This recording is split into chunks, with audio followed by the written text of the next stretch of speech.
मैं एक अच्छी स्टूडेंट रही हूँ, लेकिन पढ़ना मुझे बहुत अच्छा नहीं लगता था। 5वीं कक्षा में तो फेल हो गई थी। डर लग रहा था कि पिता को कैसे बताऊं।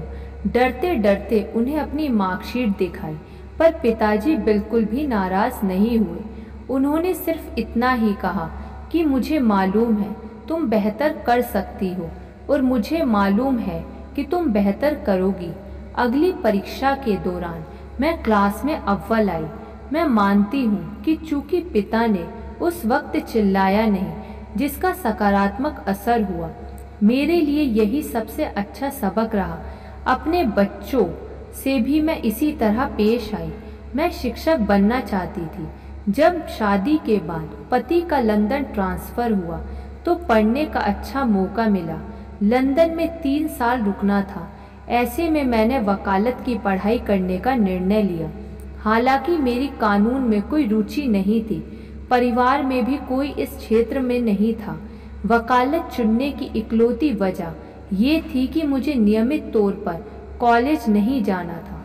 पर जब मैंने पढ़ाई शुरू की तब माँ की कही एक बात जहन में बैठ गई कि जो भी काम करो उसे पूरे मन से करो, पूरी ताकत झोंक दो। उसके बाद मैंने बैच में टॉप किया। उस समय लंदन के एक न्यूज़पेपर में मदर इन लॉ कैप्शन के साथ मेरी बेटे को गोद में लिए हुए तस्वीर भी प्रकाशित हुई।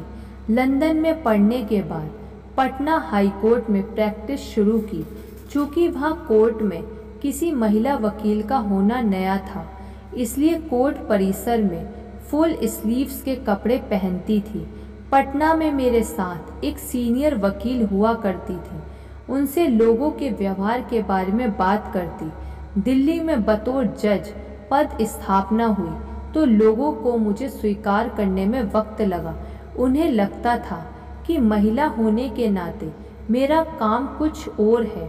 इन सब चीज़ों पर मैं गुस्सा भी हो सकती थी, पर मैं सिर्फ काम करना चाहती थी।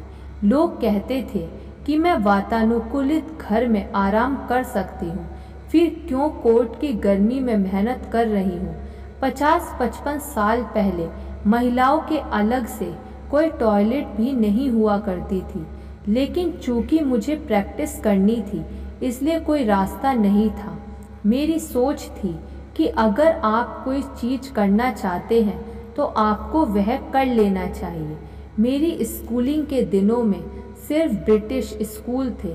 मैंने कॉन्वेंट से पढ़ाई की और सिर्फ अंग्रेजी सीखी।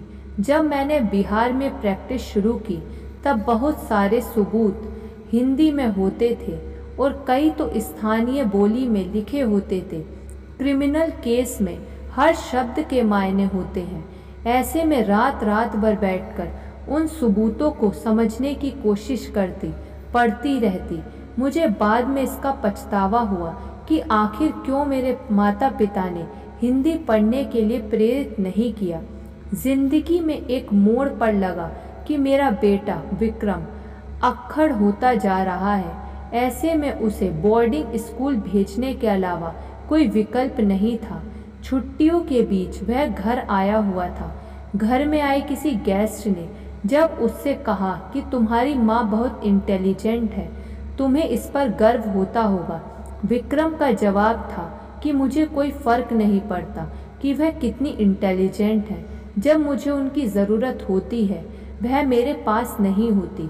उस क्षण लगा कि मुझे नौकरी छोड़ देनी चाहिए, पर कुछ दिन बाद बेटे ने कहा कि शुक्र है माँ, आप काम करती हो, नहीं तो आप भी सिर्फ चूल्हे चौके की बात करती।